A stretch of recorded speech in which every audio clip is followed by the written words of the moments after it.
मैं पद्मनाभ मंदिर बोल रहा हूँ।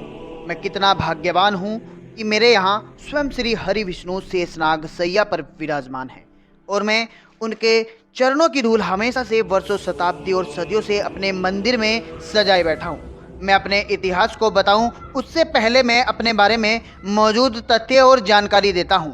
मैं पद्मनाभ स्वामी मंदिर के नाम से विख्यात भारत के केरल राज्य के तिरुवनंतपुरम में भगवान विष्णु का प्रसिद्ध हिंदू मंदिर हूँ। मान्यता है कि मेरे इस मंदिर परिसर को 6वीं शताब्दी में रावणकोर के राजाओं ने बनवाया था और इस बात का जिक्र 9वीं शताब्दी में लिखे गए हिंदू ग्रंथों में आता है। मेरे इस मंदिर के नीचे 6 तहखाने हैं। वहीं ऐसा माना जाता है कि त्रावणकोर के राजाओं ने अपनी अर्थात धन एवं संपत्ति को भगवान विष्णु को भेंट करने के लिए 6 तहखानों का निर्माण करके इसमें रख दिया था। 2011 में पुलिस अधिकारी खतरनाक हथियारों के साथ मेरे इस मंदिर परिसर के बाहर तैनात हो गए और फिर सर्वोच्च न्यायालय के आदेश अनुसार मेरे मंदिर परिसर में मौजूद तहखानों को खोलने की कार्रवाई शुरू की गई। हर गुप्त तहखाने के पीछे सोने की मूर्ति, आभूषण, कई कई देशों के सोने और चांदी के सिक्के मिल गए और वह आगे बढ़ते गए।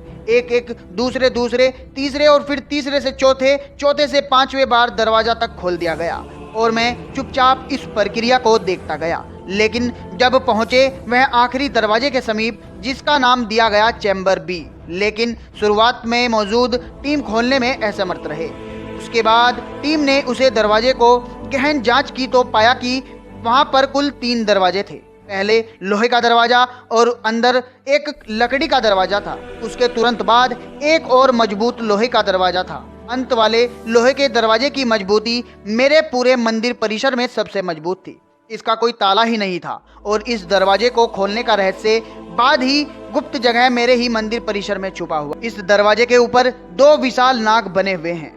उन नागों को देखकर अधिकारियों के तोते उड़ गए और अधिकारियों ने इसका कारण यह बताया कि हम दरवाजे को तोड़ना नहीं चाहते, इसलिए काम रोक दिया गया। 17 जुलाई 2011 पहले 3 तहखाने को खोलने के बाद ही टीपी सुंदर राजन, जिन्होंने इन दरवाजों को खोलने की याचिका दायर की थी, पहले बीमार पड़े और फिर उनकी मौत हो गई। अगले ही महीने से मंदिर के भक्त और मंदिर कमेटी और त्रावणकोर के राज्य शासन परिवार से यह कहा जाने लगा, अगर इस नाग बने हुए दरवाजे को तोड़ दिया गया तो बहुत बड़ा अनर्थ हो जाएगा। मान्यता है कि नाग के बने हुए बड़े लोहे के दरवाजे को नाग बंधन नामक मंत्र से बंद किया गया है, इसलिए इसको कोई सबसे बड़ा विष्णु भगवान के भक्त को ही वहीं इन मंत्र उच्चारण के माध्यम से खोल सकते हैं। कहा जाता है कि इस मंत्र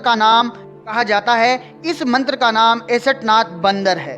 केरल हाईकोर्ट के 2 पूर्वजों को मिलाकर एक कमेटी बनाई गई और पूरे 3 वर्षों तक मेरे मंदिर परिसर से निकले खजाने की गिनती की गई। पूरे शेष भारत को पार करते हुए केरल पहुंचेगा तभी मेरे दर्शन कर पाओगे। दिल्ली से मेरी दूरी लगभग 3000 किलोमीटर है। मैं श्री पद्मनाभ स्वामी मंदिर केरल की राजधानी तिरुवनंतपुरम में स्थित हूँ। वैसे तो मैं मौजूद इस भव्य मंदिर को 18वीं सदी से महाराज मर्दन वर्मा ने रिनोवेट करवाया था, परंतु मेरे इस मंदिर परिसर की हिस्ट्री बहुत पुरानी है। एक बार बिलमंगलम अपने दिनाचार्य के अनुसार शालिग्राम पत्थर की पूजा कर रहे थे और श्री नारायण भगवान विष्णु के दर्शन करने के लिए आंख बंद करके हमेशा से भक्ति में लीन रहते थे, परंतु हर दिन तपस्या करते समय छोटा सा बच्चा तो उन्हें परेशान करता रहता था। एक दिन स्वामी जी को बड़ा क्रोध आया और उन्होंने उस बच्चे को पकड़ लिया। फिर उस बालक ने बताया कि जिनके दर्शन करने की अभिलाषा से आप वर्षों से तपस्या कर रहे हो, मैं वही हूँ और मेरा विराट रूप देखने के इच्छुक हो तो आनंद कुंड जंगल के बीचों बीच आ जाए। यह कहने के बाद वह बच्चा गायब हो गया और अब वह महात्मा जंगलों में दर दर खोज करने लगा। उनको एक छोटी सी बस्ती मिली। वहां पर एक माँ अपने बच्चे को चुप कराने के लिए अनंत कुंड नामक जंगल में छोड़ने की बात कह रही थी। फिर वह महात्मा उस महिला के पास गया और अनंत कुंड नामक जंगल का रास्ता पूछने लगा। फिर बहुत मेहनत करने के बाद एक महुआ के पेड़ के नीचे पहुंच गया, जो उनके वहां पहुंचते ही महुआ का पेड़ बीच से फटकर गिर पड़ा और फिर वहां पर श्री हरि नारायण विष्णु भगवान के साथ साथ दर्शन हो गए। यह रूप इतना विशाल था कि लगभग 1000 किलोमीटर तक सिर्फ और सिर्फ श्री हरि विष्णु की छवि दिखाई पड़ी। फिर महात्मा ने भगवान से प्रार्थना की एक छोटा रूप में प्रकट होने के लिए, ताकि उनका स्मरण पूजा किया जा सके। भगवान ने उनकी सुन ली। जब यह बात उस समय त्रावणकोर महाराज को पता लगी तो उन्होंने वहां पर एक मंदिर बनाने का आदेश दे दिया। ऐसा माना जाता है कि आज भी शेषनाग पर विराजे प्रभु हरिनारायण मेरे परिसर में गर्भगृह में विराजमान है और उन्होंने उस मूर्ति के अंदर महुआ वाले पेड़ को भर के रखा है। आगे चलकर महाराज मृदंड वर्मा ऐसे मंदिर में मेरे विशाल परिसर को रिनोवेट करते हैं और मेरे मंदिर को बहुत पास से अरेबियन सी की सीमाएं लगती है।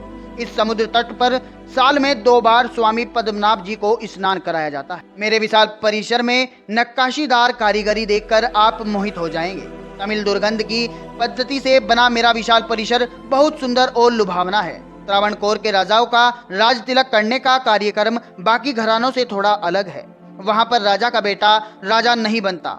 यहाँ की रानी राजा की पत्नी नहीं बल्कि राजा की बहन यानी कि राजा की सिस्टर रानी कहलाती है और इसे आगे के राजा इस बहन की संतान को बनाया जाता है। इस पद्धति से एक बार बने महाराजा मर्तंड वर्मा उन्होंने पूरे साम्राज्य को भगवान पद्मनाभ स्वामी के मंदिर चरणों में भेंट कर दिया और स्वामी के भक्त बन गए और उन्होंने एक घोषणा कर दी कि भगवान हरि विष्णु के दास के रूप में शासन व्यवस्था को संभालेंगे। इसके बाद जितने भी राजा हैं सब ने महाराज मार्तंड का सम्मान रखते हुए हरिनारायण जी के दास के रूप में ही शासन से भले वीरेंद्र गांधी के रॉयल फैमिली द्वारा भट्ट हटाने के समय से विवाद शुरू हो गया और उसी के साथ केरल हाई कोर्ट ने 2011 में रॉयल फैमिली के राइट्स को खत्म कर दिया। लेकिन 2011 में सुप्रीम कोर्ट के केरल हाई कोर्ट के जजमेंट के ऊपर स्टे लगा दिया।